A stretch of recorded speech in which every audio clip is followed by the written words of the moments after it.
Vídeo número 60. Para el 6 de noviembre de 2024.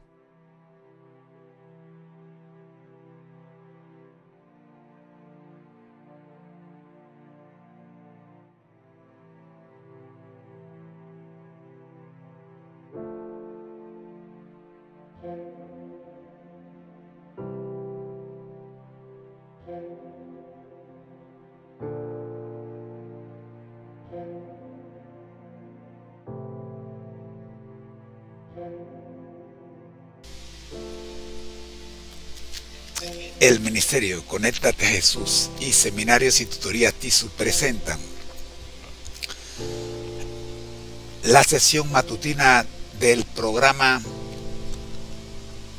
del 6 de noviembre del año 2024. Maratón, 180 años conectados a Jesús, ¿cómo lograrlo? Para comunicarse con nosotros, escríbanos a conectatejm@gmail.com. Saludos, mis queridos amigos y hermanos.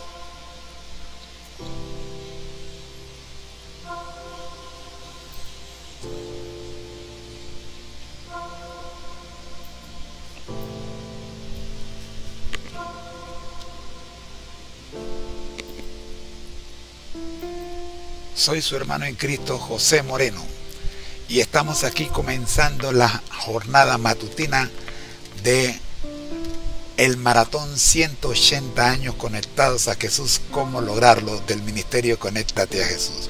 ¿Cómo lograr mantenerse conectados a Jesús 180 años? Esa es la pregunta. Y eso tratamos de hacer, mostrando el estilo de vida que es necesario tener para mantenerse conectados a Jesús hasta que Él venga. Cuando hablamos de cómo permanecer vivos, físicamente hablando, generalmente nos referimos a la alimentación física y hablamos de desayuno, almuerzo y cena. Sin embargo, cuando hablamos de cómo mantenerse vivos espiritualmente, generalmente solo hablamos del desayuno. Algunos no desayunan y de vez en cuando almuerzan, y la mayoría medio que cena espiritualmente hablando. Sin embargo, después de 180 años, hemos ganado la experiencia de poder demostrar que se puede permanecer en Cristo Jesús siempre y cuando desayune, almuerce y cene la palabra de Dios, ya que Jesús dijo: no solo de pan vive el hombre, sino de toda palabra que sale de mi boca. Daniel fue uno de nuestros ejemplos. Daniel oraba 3 veces al día: desayuno, almuerzo y cena. El pueblo de Israel tenía 3 oraciones: en la hora de la mañana, que era conocida como la hora tercera, en la hora novena y en la hora 19. 3 veces al día oraba el pueblo de Israel: mañana, tarde y noche. Si usted quiere, usted puede revisar los apuntes, las historias. Quizás va a encontrar una que otra variación en cuanto a la hora exacta, pero de que oraban 3 veces al día, oraban 3 veces al día. Eso es lo que queremos enseñarles, porque 1 Tesalonicenses 5 17 dice orar sin cesar. ¿Y qué es orar sin cesar? No se trata de que vas a permanecer de rodillas todo el día o 24/7, no. Se trata de mantenerte conectado a Jesús 24/7. ¿Cómo lo haces? Bueno, meditando, siendo ejemplo, caminando. En el año 1844, el pueblo de Dios, guiado por Guillermo Miller, estudió grandemente las Escrituras. Desde 25 años atrás empieza el estudio de las Escrituras. Para el año 1844, el 22 de octubre, pensaron ellos que se cumpliría la segunda venida de Cristo, por cuanto ubicaron el santuario de Daniel 8:14 en la tierra, o pensaron que era la tierra. Sin embargo, a pocos días de no haberse cumplido lo que ellos esperaban, resulta ser que el Señor le dio visión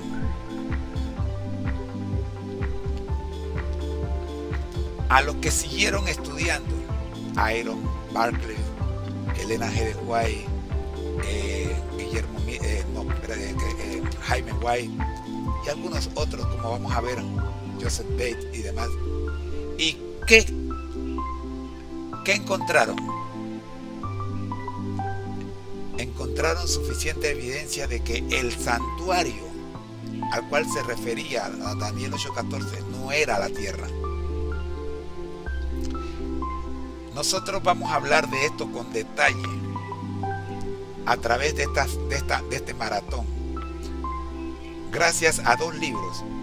Uno, A menos que olvidemos, del pastor Knight, George R. Knight, y La mano de Dios al timón. Además, vamos a estar utilizando El conflicto de los siglos de Elena G. de White. Es historia de la redención de Elena G. de White. Pero antes de llegar a esa época, la época de nuestros pioneros, 1844, necesitamos estudiar qué ocurrió antes para entender por qué 1844 es tan significativo para el pueblo de Dios de los últimos días. Por eso comenzamos ya hace un par de días y estamos en el video número 59. Este es el video número 60. De los 180 videos que queremos hacer, comenzamos con Génesis y analizamos el primer pueblo de Dios. ¿Quién era el primer pueblo de Dios? ¿O quiénes formaban el primer pueblo de Dios? El primer pueblo de Dios está dividido en dos partes: antes del pecado y después del pecado.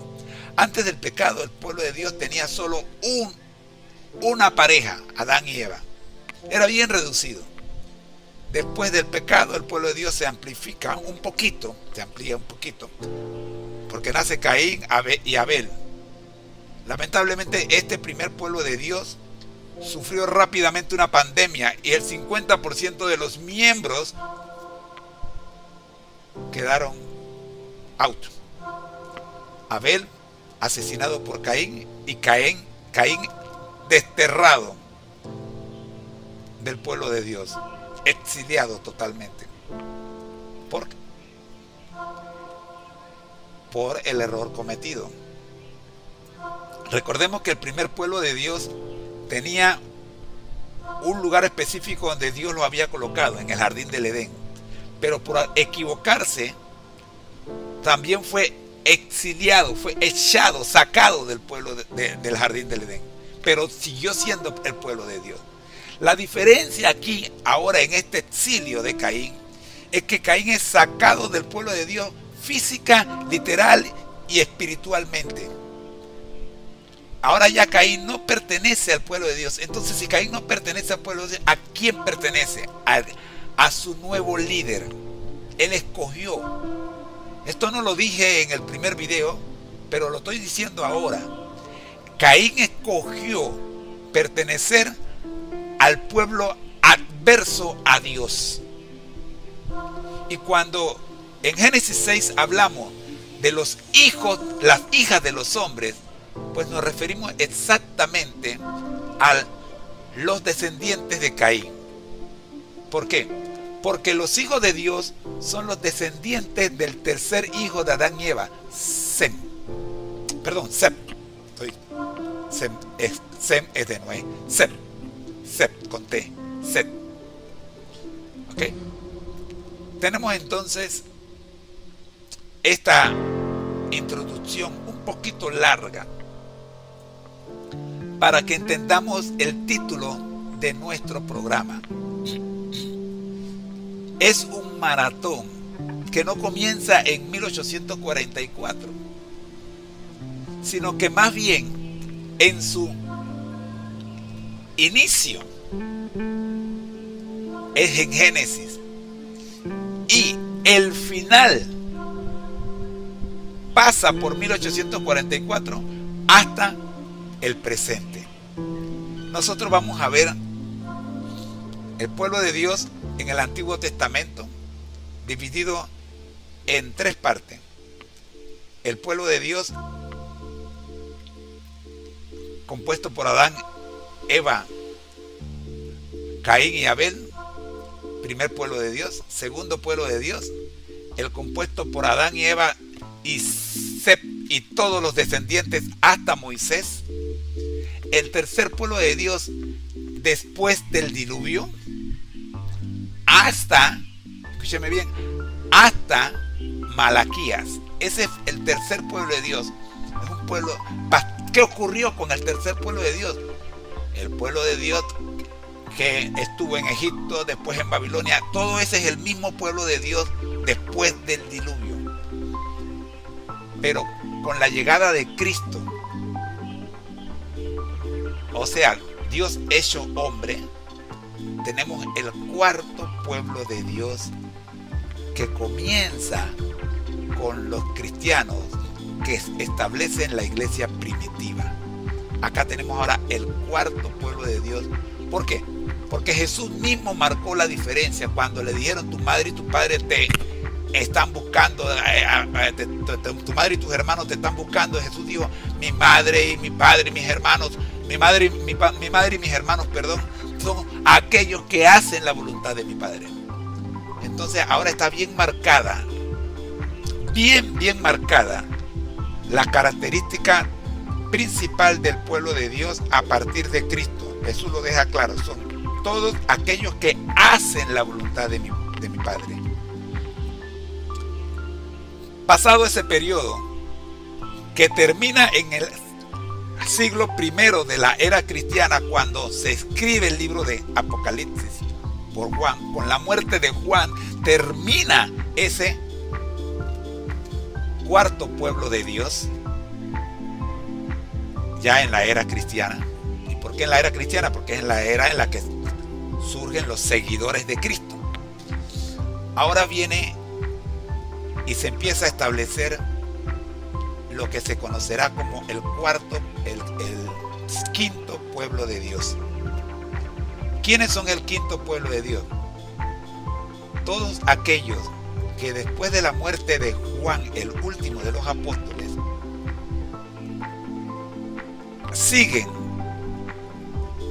los consejos y las instrucciones, las enseñanzas que los apóstoles recibieron de Cristo y que compartieron para que se cumpla la profecía. Entonces, este quinto pueblo de Dios es el que conocemos en la era cristiana, pero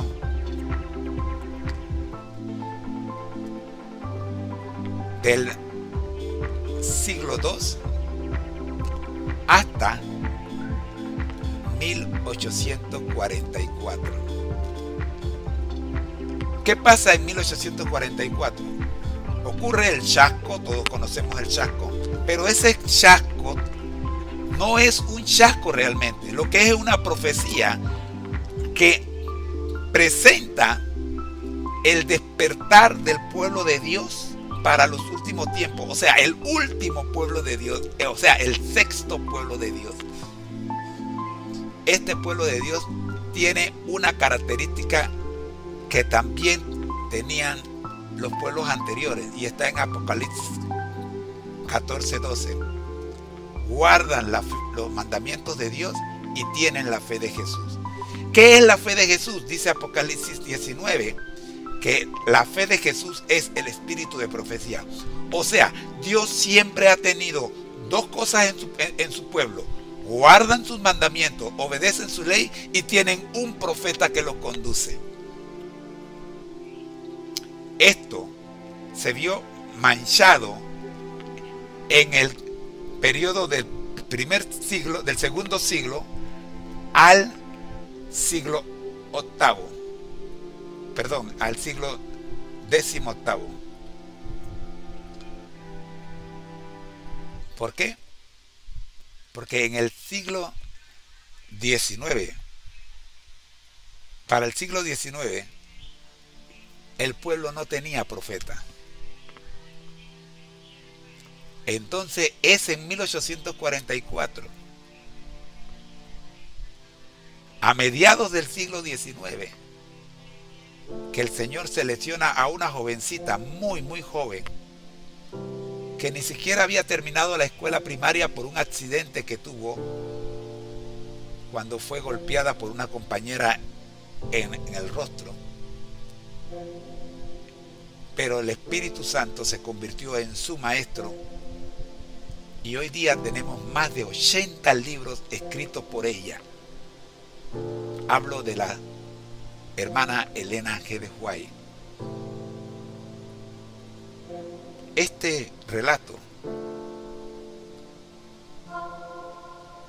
es necesario tenerlo claro para entender el propósito y la razón del porqué, el título de esta serie, Maratón, 180 años conectados a Jesús, ¿cómo lograrlo?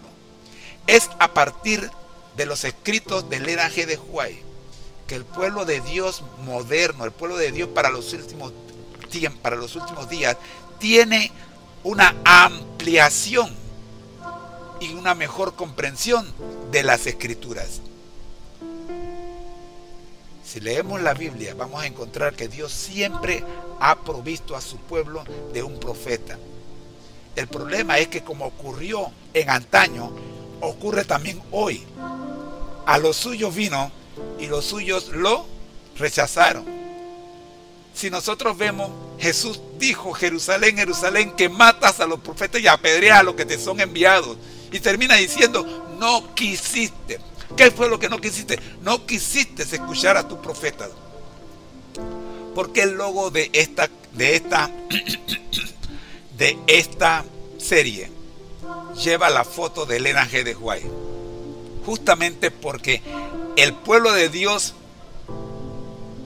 a través de la historia, se ha caracterizado en no querer escuchar a sus profetas. Y hoy día tenemos exactamente el mismo problema. Hay muchos que han negado la veracidad de que Dios haya hablado a través de Elena G. de White. Y no solo lo han negado, sino que han publicado videos, revistas, libros, hablando en contra de la sierva del Señor, cuando hay suficiente evidencia que confirman que, en efecto, Elena G. de White es y será, hasta que Cristo venga, la luz menor que nos conduce a la luz mayor, que es la palabra de Dios. Soy su hermano en Cristo, José Moreno, y espero que esta aclaración de la razón de este programa nos ayude a todos a permanecer conectados a Jesús hasta que Él venga. Ya regresamos con el análisis del primer tema del estudio de hoy, la Biblia al día, y vamos a analizar Hechos capítulo 10. Profe, adelante con sus comentarios con respecto a lo que hemos presentado hasta aquí. Bienvenido.